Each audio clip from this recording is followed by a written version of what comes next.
guest is known by most people for her stage-end interviews on Rally TV, but there is so much more to her story. She caught the motorsport bug early on with the Norwegian car scene. This soon grew into a racing career spanning over 10 years, scoring multiple podiums in the process. The crash of 2015, however, nearly broke her both mentally and financially, which threatened to derail her entire career. She's most famous, perhaps, for her reporting skills, having served time on numerous Norwegian motorsport shows before going all in to secure the job of a lifetime. And she's even sampled rallying. Strap yourselves in and sit back as we welcome to the show Molly Pettit. Hi Molly, how are you? I'm great, thanks, Drew. Good, how are good. you? Not so bad, yeah, thank you. You're in the middle of what is quite a busy season. Obviously, the WRC has kicked off already. I am, yeah, and I also cover the Norwegian Rally Championship. So we had the second round at the weekend. So that's the second of 2 rounds on snow and ice, which is always great fun. We will come on to the Norwegian Championship in a little bit, actually. Something that I wasn't immediately aware of, but I'm very impressed.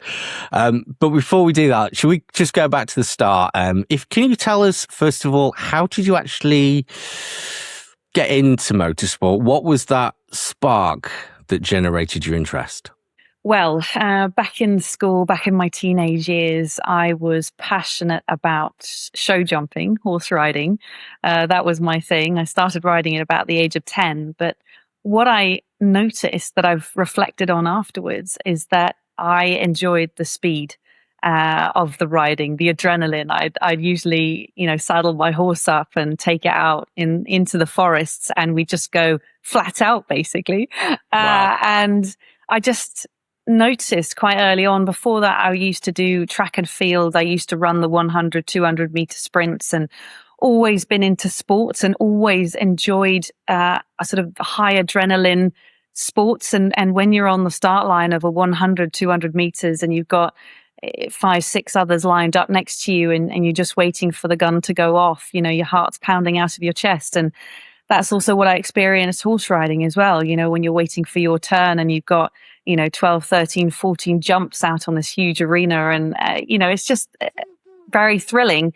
And because I have no motorsport background, my dad, he used to be a proper adventurer. He used to climb mountains.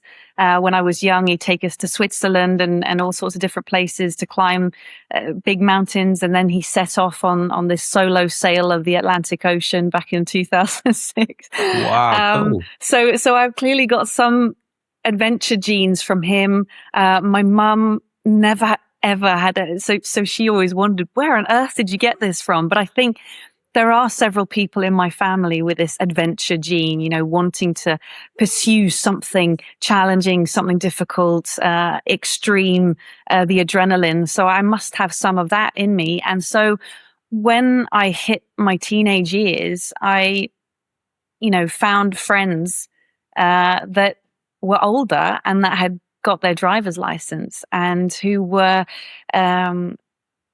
building up cars.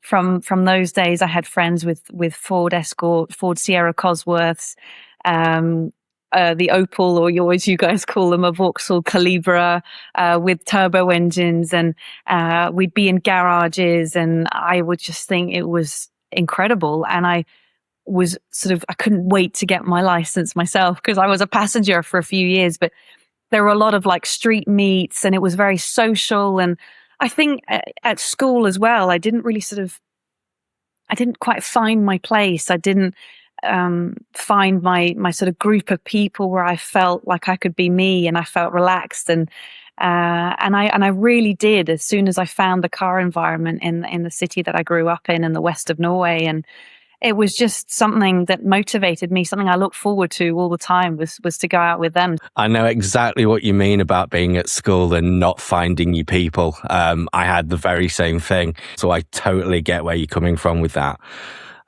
So at 18, was it 18, 19 when you got your first car? Yeah, so I was 18, just got my driver's license and got my first car, Citroen Saxo. And it was this sort of royal blue color. And I, pimped it out with a big stereo and, nice wheels. And Standard. I was just so incredibly proud of this car, and I would just roll around with it all over the place. Yeah, it was just me and this car, and then these group of people that I just kind of found home. The car environment was where I belonged. So how did that then progress from a little Citroen Saxo to the beast that you built? Well, there's actually a car in between there as well. Oh, was there? Okay, yeah, go on. Yeah, the Citroen Saxo didn't live up to my sort of aspirations very long, so I traded it for a Nissan 200 SX S14A. So a proper Japanese street racer, I would say. And this sort of brought me into, and it's something I talk about because it's part of the past, and it's part of who I am today, and it's part of how I got into racing. But part of this car environment that I was in was street racing. We would stay up until very late. We would close roads. We would have police radios, and we would race each other. And I did that. I know it's not a good thing. And it took me very quickly into the thought that I've got to try this on track. I can't, this is not something you should be doing on the road. But it was that, starting to do that, I realized that, wow, I really love this, to stand on a start line with a car and, put it into first gear. And then as soon as somebody lifts their hand, I'm off. And I just absolutely loved it. So I decided that I would pack up what I could fit into this Nissan 200 SX because it was very big, or the space at least wasn't big. And I drove to the east coast of Norway, to Oslo. And I knew two people on the East Coast, and I'd already attended a couple of these huge streetcar events called Gatebil. And I just thought it was the most incredible thing in the world. They arrange, now it's many, but back then, 3 streetcar race events per year on the big tracks in Norway. And anyone could attend with whatever car they had, and they would get track time. And there were also classes for like the extreme race cars that were built in Norway. And I just thought it was the most amazing thing, the builds that would come into those races. And the guys were absolute heroes to everybody who was there. And I was, 18, 19 years old. And it was like, finding some sort of paradise, all of these different cars and so many amazing people. And what I saw from incredibly early on was that everyone backed each other, even, competitors in the big races. If somebody had an engine problem and had to take the whole engine out, there were 10, 15 people from other teams who would throw themselves over it. And I realized, this is just one big family. And that's how I felt about that environment the whole time as well. And I used this Nissan 200 SX to do some track days. I also started a club for girls called Girls Go Fast on the East Coast, which got really popular, and we organized track days just for girls. And so many showed up, and it was just a great thing. And I realized that I had to take it further, which is when I decided to sell this car and then use some of that money to start building a race car, which took an awful long time. It took 4 years, but it was a fantastic journey. And I'll never, ever forget the first day that I entered a race, because I hadn't been on track many times before then. And I started off by entering one of these extreme races at one of these Gatebil events in Norway, which is just, a day to remember. Yeah, I bet it was. I was going to ask you about the car club that you started, actually, because I'd assumed that it was just yourself and your friends. I hadn't realised that it had grown to that sort of level. Is it still going, or has somebody else taken it on? I'm not quite sure, because it did actually, when I decided to part ways with the club, it did continue for a while with other people. And I did sort of follow that they had some events here and there, but I'm not actually quite sure if it still is around today. But I mean, I know several of the girls from back then are still around today. So, and you actually worked on that car yourself, didn't you? You actually built the car. There's obviously pictures that existed of you actually doing the work. Where did you learn those skills? Yeah, so I had a boyfriend at the time as well who was skilled in those areas of building up race cars, and had lots of friends who had different skill sets. So it was just a continuous work over many years. And I decided to buy another Nissan 200 SX, but this time a much older one with the 1.8 litre turbo engine, and Okay. transform it into a bit of a hybrid, with a much newer front to the car. And the reason it landed on a car like that was because I had originally decided to start drifting. And of course, everyone knows that the Nissan 200 SX is a great drift car. It's a rear wheel drive, turbo engine, great weight distribution. And it was only because somebody lent me 4 slicks to put on this car. And they basically just said, "You've got to try this. You just got to see what it's like." And oh my goodness! I mean, when I did that and I entered that race, and the grip and the excitement of having 25 other cars around me was just like mind blowing, and I never looked back. That was it. We're around about 2010 at this point. Yeah, so 2009 was the debut with this purple, meant to be drifting, then turned a race car. And it turns out, so this was a 1989 model Nissan, and it had actually had many different owners on Norwegian roads. And as many people know, Norway, we have a lot of snow, we have a lot of ice, a lot of salt is used on the roads. And this chassis, unfortunately, was not good. And that sort of unraveled as I started using this car and racing, and more weaknesses started showing up that we hadn't really sort of discovered before. But the steel was basically like cornflakes some places. So I had some really nasty moments out on track with things just snapping in half. The car caught fire once. I just had so many difficulties with this car, but when it worked, it was incredible. Just this feeling when it just everything was in place and no technical issues. I was going to ask you about the fire that happened, actually. How badly damaged was the car then? It was so bad. I think us racing drivers, when something like that happens, personnel, they really cannot run fast enough. And when I was stood there watching my car go up in flames, I just was screaming, run faster, with the fire extinguishers. Yeah. And back then, it wasn't at the same standard we have today. So they basically just poured a load of powder in the engine room, no foam, which also made it it's just 10 times harder, and a lot of the electrical was damaged, and it just looked like it was game over, not just for that race weekend, but also for the rest of the season. But again, it's another example of this incredible environment. People came to help, people offered to drive and pick up parts.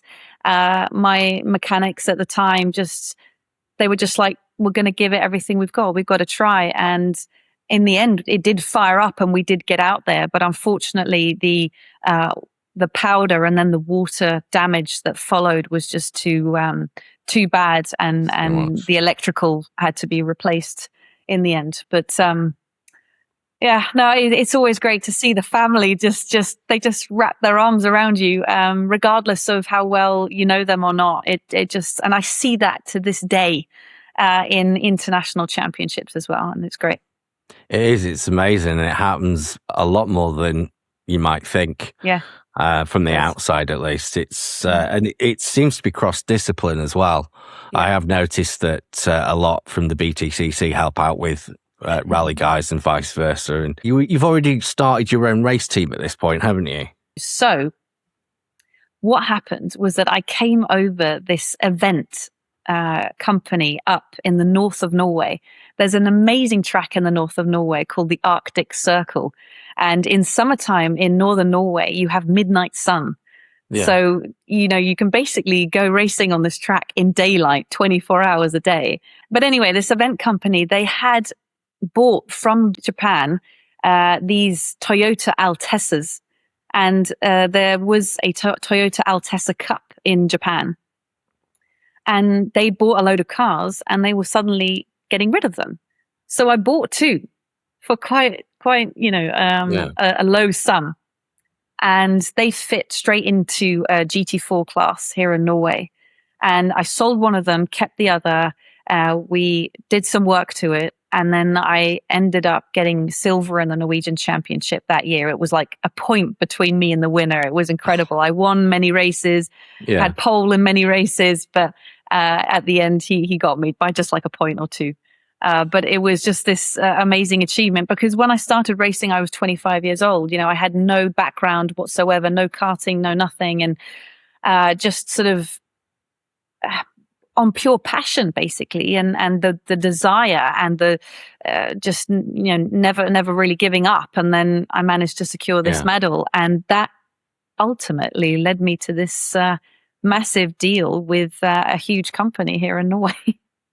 So I've been sort of 2.5 years, or roughly, of racing in my life in total. And this big company in Norway, I think they're ranked as like the 10th biggest American car club in the world, called Amcar in Norway. They wanted to buy a car that would fit into the Danish Thundersport Championship. And the Danish Thundersport Championship was what followed the Danish Touring Car Championship, which has been massive for decades. And has produced a lot of great racing drivers. And this would also be a Norwegian championship. So it was the Danish Thundersport Championship and the Norwegian Thunder Car Championship. And it was a Howe-built Ford Mustang. So Howe built a lot of cars for NASCAR, other championships. They shipped over a Ford Mustang that we picked up in the town that I live in now. And it's just... After building, 80s race cars that were completely rusted to pieces, and then moved on to this Japanese, Altezza that I got silver in the championship with, to then this just humongous jump up to this Ford Mustang. I mean, I couldn't believe it. A 5.8 liter V8 engine, 500 horsepower, just an absolute beast of a car. And it was just amazing. And they said, you will be able to use this car for the next 3 seasons, but you have to get all the funding for running the car yourself. Yeah. So I had been working a lot with sponsors up until that point, but then it now it became really serious, and I had to just double down on the workload to try and get in the money, because this was a championship that was much bigger than what I'd experienced before. The car, much more expensive, when it came to parts, when it came to tires. And I found out after starting in this championship as well that there's a lot of contact between the cars, and you need to fix it between races, and that costs money. So it was super tough, but I had some great partners with me, and what an experience. Yeah, I've seen the cars race. It's a bit. Is it fair to say they're quite similar to like the Australian Thunder Saloons? These cars. Yeah, in a way. Maybe not as nimble. Maybe even harder to drive in a way, because they were just so old school. Like, even though they were newer chassis, silhouette chassis, you just had this massive gear stick, that was this long. Yeah. And it was just, you had to be so aggressive with it. And it was just, the car was sort of quite simple underneath. It was just a load of silhouette pipes everywhere, and a roll cage, and then a massive engine, and off you go. And it was just brutal in a way. And it taught me a lot, because I have to say, coming over to a one make series, that's when you really find out what you're made of. Yeah. I was going to say, what was the most important lesson learned then at that point? What did those cars teach you then? I guess I learned how to, at the same time as I got aggressive with the car, I had to get very smooth with the car, because obviously the fastest way around the track is keeping optimal speed in all corners. So if you're too aggressive, you're going to lose speed in the corners, obviously, and not get, the correct exit speed. And it was kind of like, here's a wild horse, please tame it. And then, you'll get a smooth work companion. You know what I mean? It was, but in many ways it was a struggle. I didn't fit, and I never was able to fit into that car. No matter how hard we tried, the way the car was built was built for a longer body, longer legs. And I struggled massively. I got huge back pain. I have pictures of myself just stood outside the car with my hands on my back. And it was just excruciating. Like, it was so painful. But I fought it because I wasn't going to, use or have that as a weakness. I just had to live with it. So if I felt that it was my toes that were touching the pedal, and fine, I just have to kind of, in a way, I shoved myself like more out of the seat to have more pressure on the pedals. And in turn, that put a massive pressure on my back, so it was a constant struggle, a constant fight in that car. But I wanted it so much, that I just sort of, put it to the back of my mind, really. Yeah, I put up with it because at the end of the day, I tried so many times to sort of, but it's not good. I don't fit. And the thing is that if I got too close to the steering wheel, the gearbox went too far behind, and I couldn't put the car properly into second or fourth gear because my seat would be in the way. So it was like always something that wasn't right. And it frustrates me today that I didn't, but we did honestly try everything. So it wasn't like there was anything untried. Everything was tried. But yeah, I guess you could say that car was built for a man. That's or that's someone tall. Taller, someone maybe. Very tall. Very, very tall. So in 2015, and I've seen this, and frankly, it looks terrifying. You had quite a huge crash.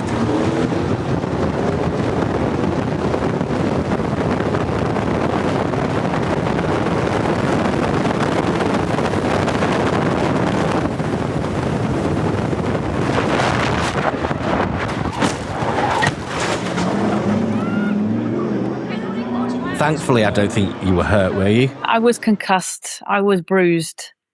And to be honest with you, the magnitude of that crash and walking away from it uninjured made it all very difficult as well, because people then didn't understand what I'd been through. Because it's like you go through something like that and you walk away unscathed, but I got to a point where I thought my life was over.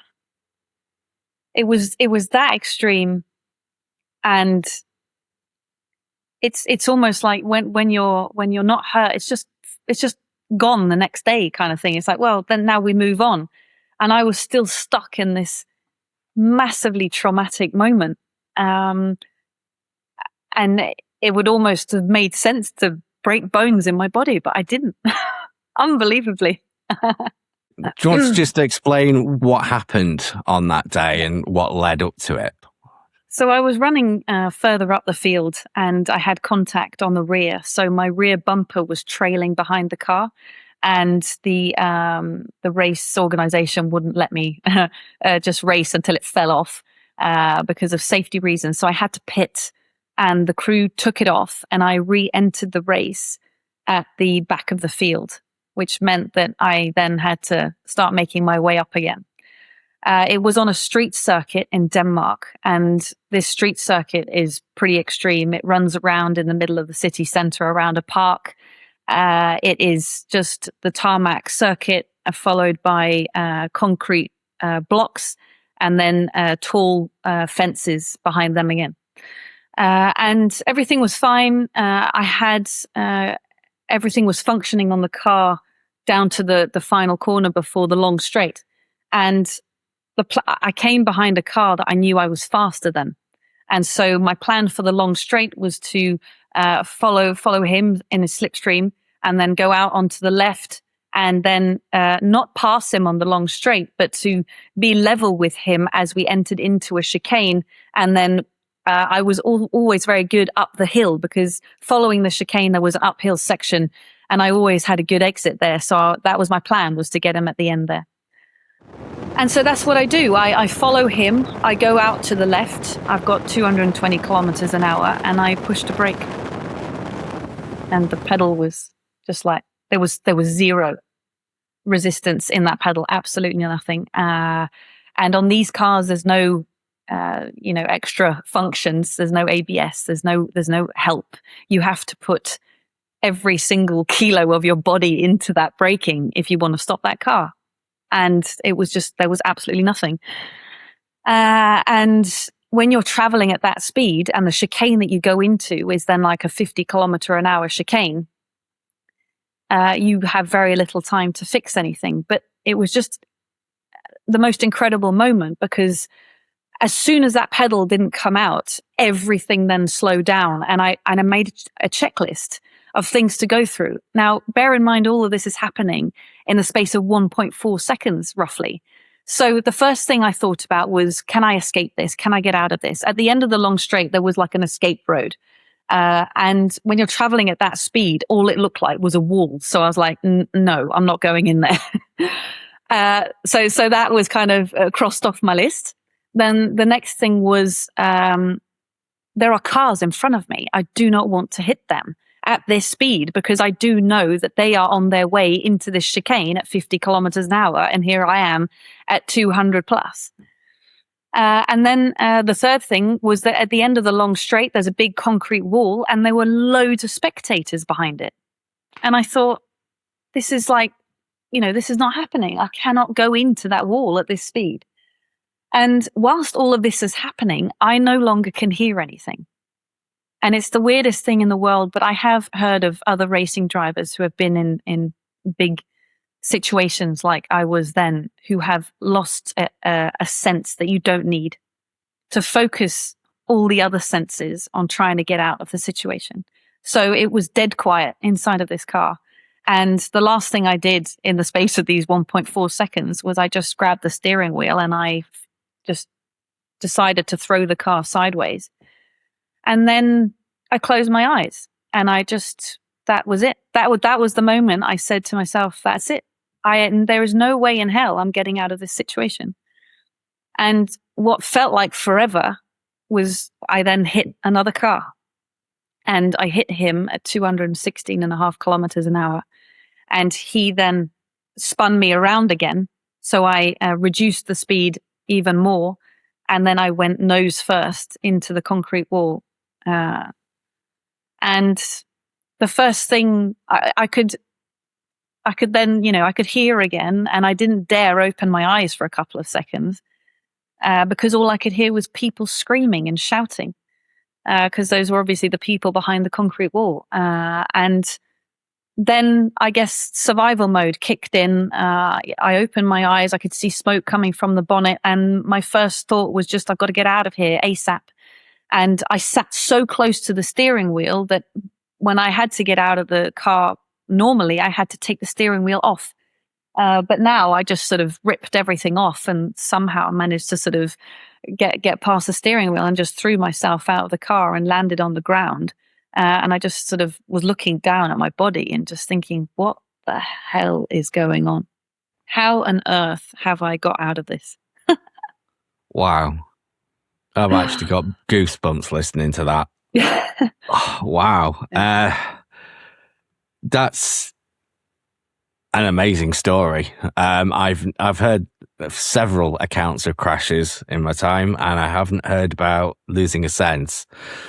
It's not something anybody listening is really going to understand, hurtling down a track at over 200k an hour and having no brakes to stop. That's something you really have to experience, I guess. But it wasn't the end of the story for that season, was it? No, and I've also got to mention something else, because when you've been through something traumatic and almost every second of your day you're followed by this sort of haunting thought and image of what if it had all gone wrong, and I had to not only deal with what had happened, I had to deal with people not believing me. And it took several weeks for the championship, the series, to uncover that there was a production fault with the brake cylinder for the front brakes. They found particles inside the brake cylinders that had basically clogged up the system. And by immediate effect, they dropped the supplier of the brake cylinders. And everybody in the whole championship had to then buy new ones from a different supplier. But to begin with, people were like, are you sure, that's what happened? Are you sure there wasn't a hole in the road? Are you sure, you weren't trying to do some sort of crazy pass on this guy? Are you sure? And it was like, am I sure that I didn't try and kill myself? Is that what you're trying to say? So it was so difficult to not have the backing and the faith from fellow competitors, from other teams, it was just all very difficult until it was confirmed that there was a production fault in the brake cylinder. So, talking about tough times, that was probably 10 times harder than the crash itself. Sorry, Mal. I was completely unaware of that side of the story. I thought it was just a normal racing incident. These things happen, move on. I did not realize there was that side of the story. So when did that start? What, when you got back to the pits or a couple of days later? I didn't know anything about that. First of all, I was checked out of hospital together with the first car that I'd hit during this whole sequence of events. And he was so angry, he just stood in my face and shouted at me for quite a long time. And I basically just said, well, shout at me all you want, but thanks for saving my life. But getting back to the pits, you feel this, everybody's talking about you. Everybody's whispering. Everybody's pointing a finger, even though they're not physically pointing a finger. Very hard. But anyway, there was a bright side to this story, and that is that a lot of Danish fans and Norwegian fans started like a GoFundMe to get me back, because basically totaling this car meant that I had totaled a company's car in Norway. And I would have to replace that car. And I knew that was me done. I mean, that's me ruined. This is an expensive factory-built race car from America.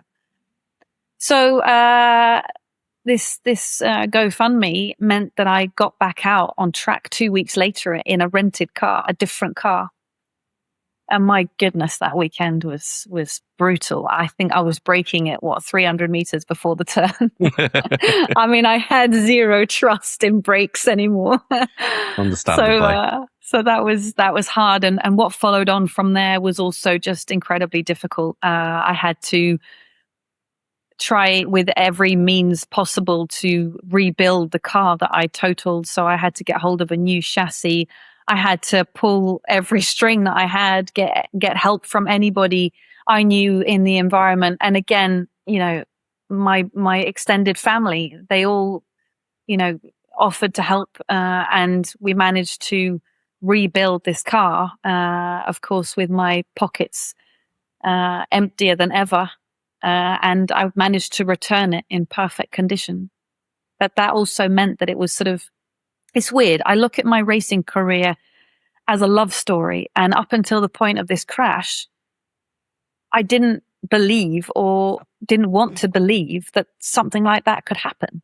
And it was a massive knock in that love story. It was really hard to come back from. And I did try for a couple of seasons, but it was never the same. I see.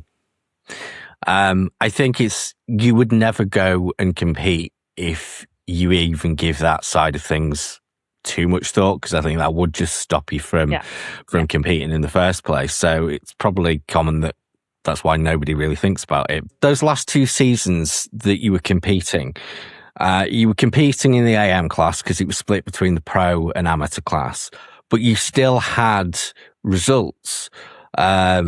You were still getting good results at that point, even though the confidence wasn't there. it was good to completely change series, something completely new. And I moved on to the Danish Super Turismo series and to this fantastic little car. So it's called a Pettit Super Turismo, and it's from a factory in France that actually Sebastian Loeb is quite involved in. He's got several cars from there, and he's got his own team in the French Championship.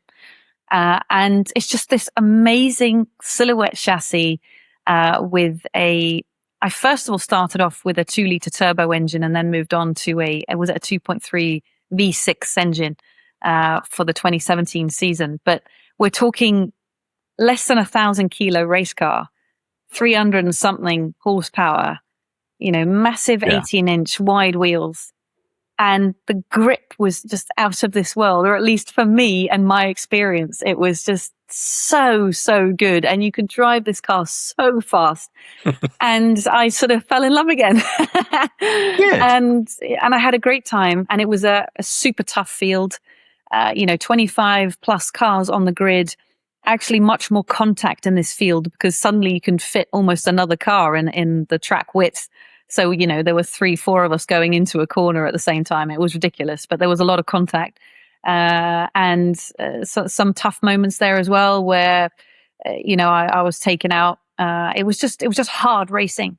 A lot of young drivers coming through that series trying to make it in the racing world and just willing to, do whatever it takes. And sometimes you ended up in the in the aim, I guess you would call it, of what they were trying to achieve. And it was just, it was hard racing, but I achieved a best result of 6th place overall out of all of these, 28 cars on my home track here in Norway. And that was something else. So, I have to say, I guess in any racing career, but especially for me, I was a lot older than everybody else. Just getting as quickly as I could into a one-make series was the way to do it. Hard racing, everybody's in the same kind of equipment, and you can really, test your abilities and see if you have a place. Yeah, you really do get to see how good you are, I suppose, in a one-make because it's just you in the car. Yeah. It's a good proving ground, I think, for people, and probably a reason that they're so successful across the world. In 2018, you had your last race. But that was down to budget, effectively. So what were you thinking at that point? I was actually really hoping to continue on in 2018. And I was actually looking into, it was a Swedish GT4 class, like with FIA GT4 cars. And I was in some discussions there and looking into budget, and I don't know. I can't really remember exactly how it all happened, but it just wasn't happening for me. And I was suffering massively financially from what had happened the years before. And also, so I was already in the red after that big crash, and then I continue racing while I'm in the red. And I'm using money I've inherited. I'm using money that should definitely be going to other things that you should be spending money on when you're a grown up. I was always on the back foot financially, and I brought that into the race car as well. Always worried, always panicking about who's going to be, rear-ending me next kind of thing. It was always such a worry. And I had, at home, what was waiting for me, bills from last season. It just became too hard. And parallel to all this, I was a couple of years into my role as reporter in the World Rally Championship, and I was seeing that there was a possibility for me to continue with my passion. Okay, not behind the wheel, but still I could, follow my passion and follow the best drivers in the world, around the world. So, it was just time to start making money instead of just using it. Yeah. Difficult decision for any driver, I think. You just mentioned that you were a couple of years into the presenting side of yourself. Yeah. But that presenting side also happened quite a lot earlier. Did it happen around about the same time that your driving started? Was it around like 2009, 2010-ish? It was actually before then. It was around 2006 where I started becoming this roaming reporter for Gatebil, this streetcar event. And I thought it was a lot of fun, just talking to interesting people and getting to do that sort of work. I just found that it was natural and just like to do any kind of work that had to do with motorsport. It was just great fun. Yeah. But I have quite a good story about the WRC job. After this crash in 2015 happened in May. And during the summer in July, a very close friend of mine said, "Do you want to come with me for a bit of holiday in the northwest of Norway?" And I needed to get away. I needed just, to see something else, see different people. And while I was staying with her, somebody sent me I don't know if it was a Facebook post or something about Top Gear that were looking for new presenters. And they were going to search, because this was during the whole Jeremy Clarkson, he messed it all up and then they all left. And they had to sort of reinvent the series with new presenters. And they were looking for presenters amongst normal people, like just anyone. Yeah. And you had to send a 30-second video to just to describe yourself and, whatever. So I decided to walk up this massive mountain that was close to where my friend lived to build up the courage. And on top of this mountain, I recorded a 30-second video. That's awesome. And it was kind of the first step to just moving on from this crash. And I sent it in and I thought, okay, well, nothing's going to come of that. So that was a good thing to do. And, let's just move on. And then a few weeks pass and I receive an email from Top Gear saying that they loved my video. But now, they wanted me to make another one. And it had to be, several minutes long and basically a day in the life. Who are you? What do you do? Show us something cool. Okay. And believe it or not, I was right in that time period, I was invited up to Trondheim in Norway to do a press conference for the World Rallycross Championship, as the rallycross cars were returning from Canada to the next round in Norway. So I was headed up to Trondheim, where a jumbo jet full of rallycross cars was going to land on this tiny airport in the middle of Norway. And we were going to go up in a helicopter, and a lot of important people were there. Petter Solberg was there with his rallycross car. And you would not believe the footage. So I borrowed my brother's GoPro camera, and I basically took everyone on this sort of day in the life. Maybe not cool. A typical day, but it was everything from going up in a helicopter and filming this jumbo jet landing between mountains with rallycross cars. And then the rallycross cars coming out of the jumbo jet. Then Petter Solberg did some crazy driving around a burning plane at the airport. The firemen at airports, they can train on planes. So they lit this whole plane up, and then Petter just comes flying in and then just did donut upon donut upon donut. And I'm filming this on my GoPro thinking, this is absolute gold. And just that whole day was mad. And I sent it in and I got shortlisted. I went to September of 2015. I went to Dunsfold Aerodrome. And I was, what would you call it? I did a audition. Yeah. I was sent several scripts from Top Gear. And then I went and I auditioned in the place where they've recorded Top Gear for many, many, many years. And I just could not believe it. So the presenting went terribly. That was at the start of my presenting career. And I was, excuse the language, myself. And I was incredibly nervous, but luckily I had a moment where I was going out on track, out on the Top Gear test track with a Mercedes AMG C63, and Mercedes were there with a van full of wheels. And they just said, just do what you want. And this car was so easy to drive. So if you ask me, have I ever done drifting? Well, I did that day.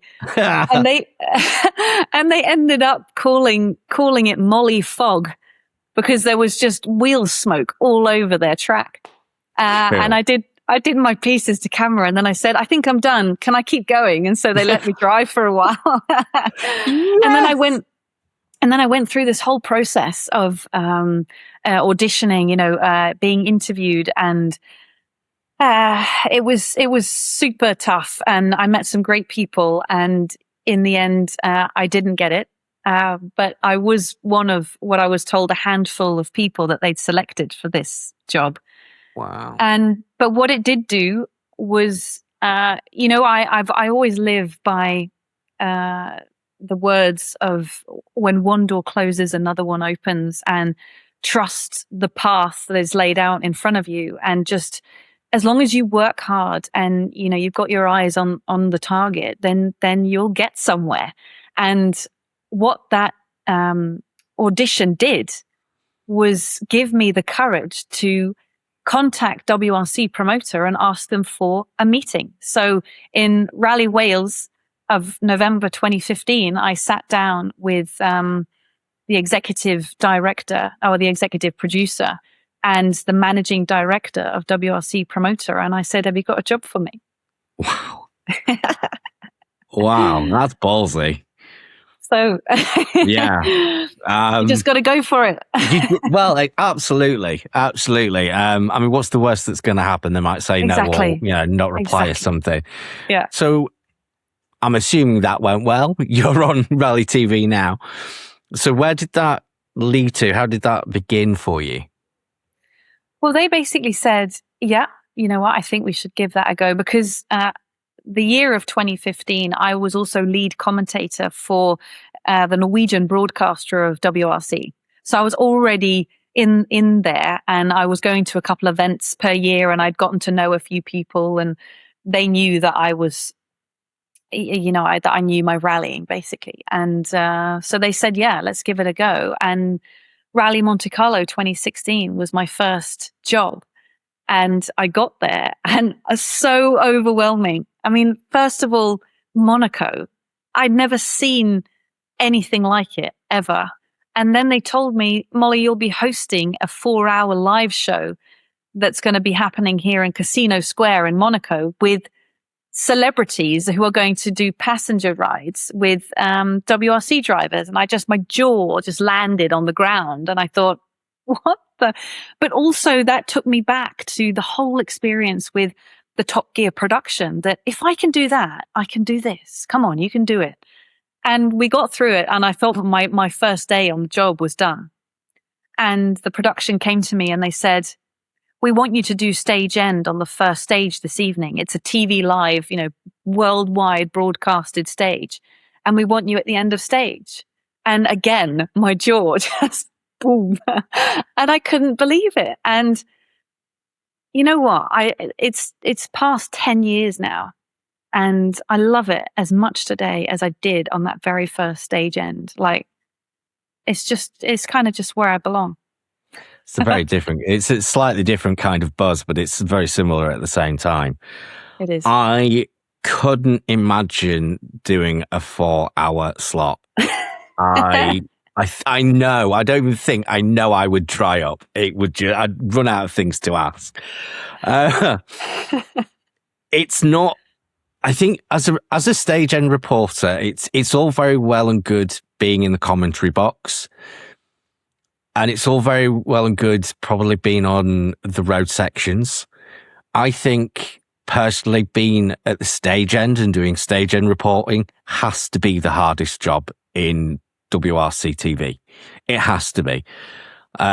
You have huge emotions potentially running through the drivers right off the back of a stage. Not all of them are, let's say, free-flowing with information. So how do you deal with a driver that's possibly ruined his rally, possibly something's happened beyond their control, or somebody that's just quite cold and dry, let's say? It's all about emotion, and I am their punching bag effectively, because I'm usually the first person that they meet after a stage potentially has been ruined somehow by a mistake from inside of that car. And in the beginning, I take it incredibly personally. I would struggle and I would suffer from difficult moments. I'd lose sleep over it. I'd be upset about it. And looking back, today, I'm very thick-skinned. Like, there isn't much that will, knock me over. And I'm part of this journey with them. And I think that's why I love it so much, is I get to be where there are no people from the team, no communications managers, no marketing strategists, no, people who can control the crew that sits in that car. It's just me, cameraman, the stage end marshals, and it's them. And that means that usually everything I get is raw and it's real and it's just emotion. And I also feel with my racing background that I just have the utmost respect for what they do. And no matter what level any of the WRC drivers are on, they're all bloody amazing. They get in that car, they risk their life every time they set off on a stage. And I find that just so admirable that my respect is through the roof. And I think they know that. I've been there so many years, year in, year out. I've not sort of failed to show up at the stage end. And I think you just have to have that absolute love for the sport. And I'm also an adrenaline junkie. You wouldn't believe the adrenaline I have at a stage end. It's mad. I'm shaking like a leaf because it's so exciting. Everything from watching split times, the car rolls in at the stop line. It's maybe covered in mud and the brakes are glowing and, the whole car is fogged up and you open up the door and the driver, some drivers would just turn their head and then they pierce me with their eyes. And I'd be like, whoa, okay, here we go. Game on. Yeah. And some drivers won't even look at me. And, most of them, the sweat is just running down their face. And I just get such a feel at the stop line of what they've just done, what they've just been through, how much it's cost them in so many different ways, from pure mental, physical, just bravery. And I'm just still to this day, I'm just so in awe of all of it. You just can't, it's addictive, and I have this absolute need for the adrenaline, but I've also learnt from myself that I really need hard, tough work. That then I thrive. When the days are long and the driving is just so many hours and I'm sleep deprived and I'm hungry and I just, I guess I'm a bit like a soldier. I really, like it when it gets tough. And you have to be tough at the stop line at WRC. Yeah. No, I'm not gonna do that to you and ask you who your favorite driver is. No, please don't. Please don't. No, that's not very fair. You've kind of just touched on this already, but it's kind of a two-part. What does it involve being a WRC reporter, and can you take us through a typical day? Oof, yeah. What does it involve? So pre-event, we every time have a production meeting where we go through what's going into the post-production, what's happening every day during the rally. And then I do preparations. So my preparation usually is watching highlights from the years before. I will watch some onboards of specific stages that I know caused trouble the years before. I make sure I go through all socials of all the teams, all the crews, other journalists. I go through articles that are, I just go through and I make sure I'm updated on everything. Often, I go through the sporting regulations. I'll go through all of the documents that have been released for that certain rally. So, You have the rally guides, you have the supplementary regulations, you have, there's a lot of information to take in, obviously, for an event on that level. And then we go to the events, we start gathering our equipment. Usually for me, that involves a radio kit, it involves road books, and you need to get the cars stickered up. And sometimes I get there early enough and I'm able to go out and drive a stage. Most times I'm not. I'm there, the evening or the afternoon before, and there's no time. But luckily, after all these years, I know the stage as well. And then, a typical day is up early, as you can imagine. And I travel alone, and I have done for many years. And I will meet different camera crews at stage ends. So I am navigating myself, and I have to, because I'm using Google Maps, I always have to double check, triple check, maybe check a road book that I'm on the right place, because it has happened many years ago that I've ended up in the middle of a stage. And whoops, how did I get here? Whoops. I've done it myself. And then I follow, the whole day via, we have our own audio channel from Rally TV, so that I don't have to stream directly from Rally TV all the time. But as you can imagine, we spend a lot of time in places with limited signal. Yeah. So there are occasions where I don't know anything. I've been without signal for hours, and so it's I need as much information as I can, but I've also learned how to survive without any. So I know that if I have absolutely nothing, I at least have the marshal's timing screen, and I have what I can see. That's what often it's all about. You can see a whole story unravel just by looking at the car and looking at the crew, and then finding things out from there. But you can see from my books, I have so many books from when I started. So little black books where I write down lots and lots and lots of information, so that when I'm out on stages, I can, look back, and before a stage starts, I will write down on one of the sheets in my book the road order on the left. I will write down the tire choices. If it's a second pass, I will write down all the times from the first pass and what position they were in. I will write down overall in WRC, overall WRC2 so far in the rally. And that just means that if there isn't a whole lot going on, I will, for example, he's got an interesting tire choice. How did he, and get to that conclusion at the last service? Or the time is way better than the first pass. Why is that? I like to have at least what I can, as much information as possible at my fingertips. So at the stop line, I've actually become very good at slotting things. So I usually have a microphone in there, a book in there, and a pen in there. Wow. So it's really funny looking at pictures. I've got different things slotted in between each finger. So I've become quite good at that. And of course, AirPods are in. I'm listening to the coverage, listening to Bex and whoever's joining her in the commentary box. And I've got the official timing. As long as I've got some signal, I've got that. And then we do WRC cars, maybe some WRC2 cars, and then it's just a sprint to the next one. Jump in the car, get myself sorted, get to the next stage. And usually on a rally weekend, it's every other stage. So you're just, that's basically what your day looks like until the evening. And that's a busy day.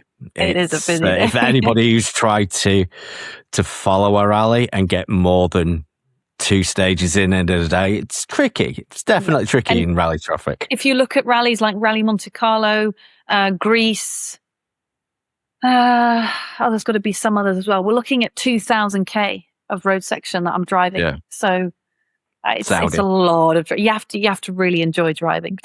Yeah, it's a good job you do. Yeah. About 4 years ago, you challenged yourself to learn, drive, and experience a rally all for yourself. Yeah. That was absolutely nuts. And that rally that I did 4 years ago, that was the rally I was at now at the weekend. So whenever I go there, I think back to, oh, goodness me, I've done this as a driver. But it was so good to do, mainly to just get a bigger understanding for the job that I do in rallying. Because, I do have racing and motorsport background, but, rallying is its own unique discipline. And it was just so good to be in the driver's seat and just get a small, tiny little feel as to what they go through. And it was just incredible. To drive a 4-wheel drive car on snow and ice, and this rally as well is so well known for its speeds. So on one stage, which is almost 25k long, it's just flat left, right, constantly almost. And it was just, you have to be so brave. And actually doing this rally at the weekend, hearing their comments, if somebody says they're not scared, they're lying. And I was so on the limit and my whole body was telling me to brake everywhere, but I know I can go flat. And it's just, you guys are absolutely insane. And I'm so glad that I kind of have firsthand knowledge of how bonkers you've got to be to drive a rally car.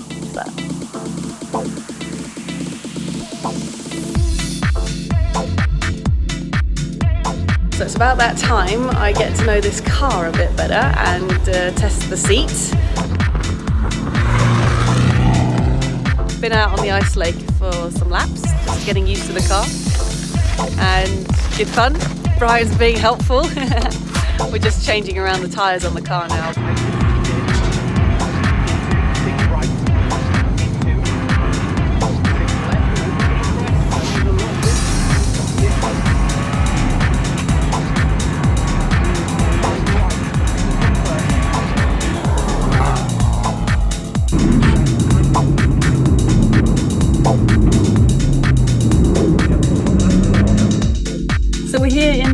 And now it is time to check in and find out what that's all about. So let's go.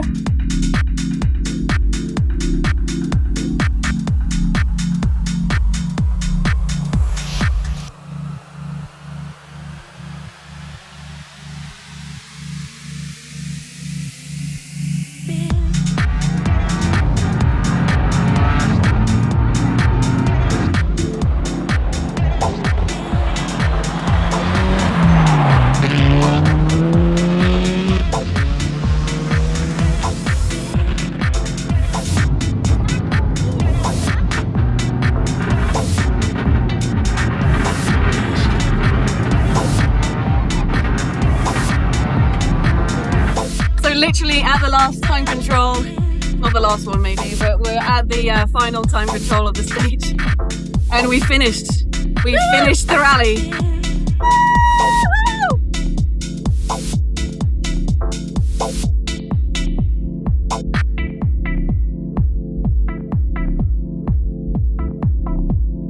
So you went through the whole process, didn't you? You went to a rally school first of all, and did the I'm assuming you got a rally license at that point? Yeah, so I had to go through the whole license process, and then we did testing up at Jon Haugland, which he's a pretty famous guy here in Norway. He's in his 70s now, but he runs a rally school up in the mountains. Close to where this rally took place, and so many drivers have learnt how to drive on snow and ice up at his rally school. So I was there. Yes, I had an off, so tried that as well. But that's often what happens on testing, because you have the same piece of road, you're going back and forth and trying to find the limit. And I guess a lot of the time you go over the limit. But no, it was good fun. And then just everything from the recce was absolutely exhausting. It was just relentless. The way your brain just has to compute everything that's going on, and we had organizer notes. So I wasn't making my own notes, but we were doing 2 passes of each stage, just reading the notes and just trying to look at the road and then process everything the co-driver is saying. I mean, it's a bit like I would compare it to presenting, where you have a producer talking in your ear as you are trying to formulate some nice words to come out as well. And it's almost like having to divide your brain into two, and that one part of your brain is focusing on the road and the other one is taking in the information of the notes. And the two have to coincide in order for the speed to be good on a rally stage. And it's the same with the presenting. If you start fumbling and stopping in your words, then even though the producer's talking in your ear, then, it's not going to come out nicely, is it? So you have to find a way of doing both things at the same time. And that I found very difficult, and also gave me such a great understanding of how many years of experience it takes to learn pace notes and to have that just be instinct. Yeah. Very difficult. And to be able to visualize each note instantly. Yeah. When you then look at somebody like Scotty Martin, and the sheer volume of notes that he's throwing out, that just exemplifies that even more. I couldn't process that much detail if I tried. I do have massive respect to Elvin for that. I couldn't do it myself. It's just too much information. But the rally actually went pretty well for you. I finished. That's pretty well on snow and ice, so don't do yourself dirty. I could have given it more, but the whole goal of the day was to get that experience, was to, do every stage, see what it's like at the time controls, see what it's like to come into service, just be able to go through all of it. Because had I, gone off on stage one, then that, would have been pointless, basically. So just tried to, push when I felt that, the risk wasn't too big, and get a bit of a feel for it. But just such a proud moment when I got through all of those stages. And I think when you do something for the first time, your brain is just an overload. And you talk about Elvin and Scotty, but, for them, it's so impressive for us, but for them, it's second nature. It's the way Elvin drives, the way Scotty reads, it's an everyday task for them. It's so imprinted in their whole being. And that was, like I said, when you do it for the first time, it's just so overwhelming. Your brain, I think, is working 10 times the speed just to be able to take it all in. So, it went well. If we could just, if finishing is, I wish I'd been a bit faster. Well, there's always other rallies. Would you ever plan to go back and do more? You've done it once already now. Has it been? Yeah, I think, I'm one of those people that if I was to do it, I'd like to go into it 100% and give it everything I've got. I think it's difficult to do things, just a little bit of the way. I want to go all the way. I want to put everything into it and be able to show something, not just be the presenter or the reporter that jumps into a rally car and that was fun. Because at heart I'm a racer. That's what I did, and that's the reason I am where I am today. And actually, I'm a commentator for the Gotland Grand National, which is a massive enduro race in Sweden. And they've challenged me for this year's event to do a lap of the track, which is 25k long. And so I'm currently practicing my enduro skills. So oh, very cool. So you will have tried most things now. So having been a racer and tried rallying and that, which do you prefer? Or to put it another way, at heart, what do you class yourself as? Rally is my life. I mean, I've never been a rally driver, but it's a sport that is it's just wrapped around my heart, I think, and I think it will be forever. I'd be a bit lost without it. So, and I think everything you do leads you to where you need to be. And the years of racing, they fueled that fire inside of me, and I think I've always been destined to work in motorsport at a higher level, and that's what I'm doing, just not behind the wheel, but I'm working with the best drivers in the world, and yeah, I'm definitely a rally girl, that's for sure. But being a racer Good. was also part of that. Yeah. Just a few general things now. So what's the best or worst part of your role as a presenter? Oh gosh, putting me on the spot here. The best part is being able to tell the story, because you might have noticed I have a lot of passion. And I like bringing that to other people. You often think about, what good do I do for the world? I think that when you go through life, you want to make a difference. You want to leave some sort of imprint. And I hope I do that via, helping the drivers tell their stories at the stop line, and also just through the presenting as well, just using that passion and putting smiles on people's faces, and make them also feel what I feel for the sport. And we all know that being passionate about sport, makes other things in life easier. Yeah. So that's probably the best part. The hard part.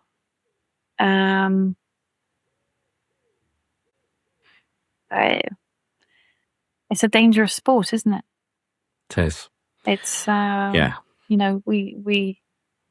we lost a very special person a few years ago, and to this day, it's somebody I think about almost every day, and he's very much there all the time. And it was a you see all these massive crashes in rallying, and people walk out of the car, and that was a bit wild, but I'm okay. Yeah. And then suddenly, due to the strangest circumstances, we lose one.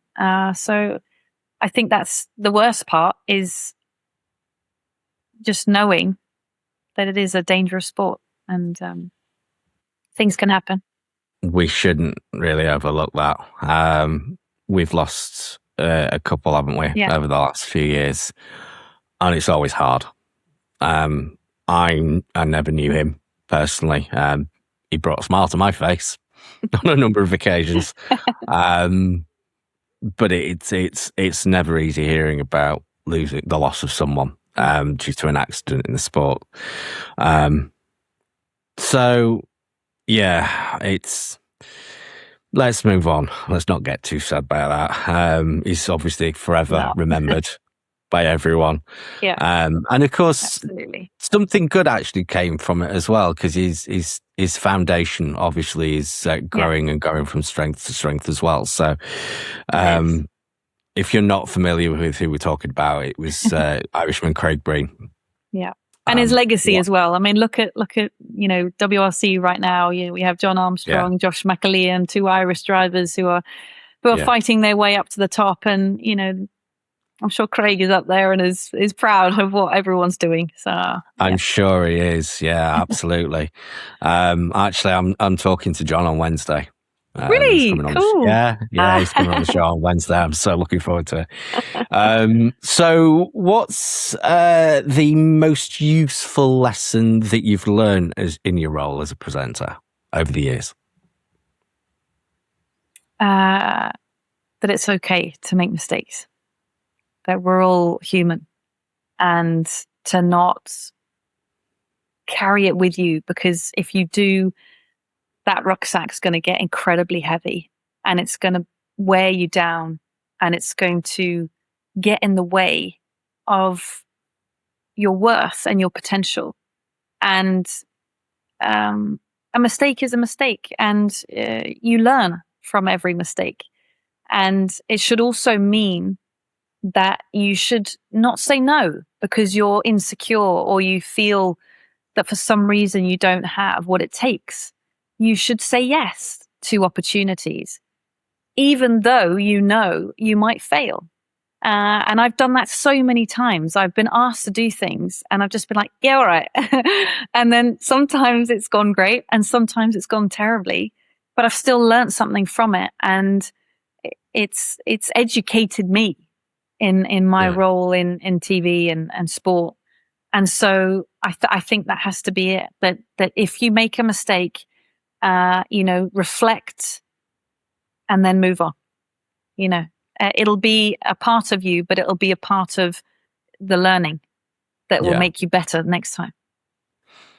I was going to ask if you had any advice for new would-be presenters, but that sounds like it, to be honest. I like it when that happens. One final thing then, with our Women in Motorsport specials being what it is, I always wanted to focus on what you've actually done in motorsport, be it as a racer, a driver, a mechanic, or whatever that happens to be. But I do want to ask one last thing, and what is your personal perspective of being a woman in motorsport? How has that looked? How has that felt? And how has that shaped your career? I've experienced it in different ways because, of course, I've had different roles in motorsport. Being a female racer was hard. I got more attention than my male competitors. It wasn't attention I asked for. It was attention I received, probably a lot based on who I am as a person. I'm quite open. I'm smiley, happy.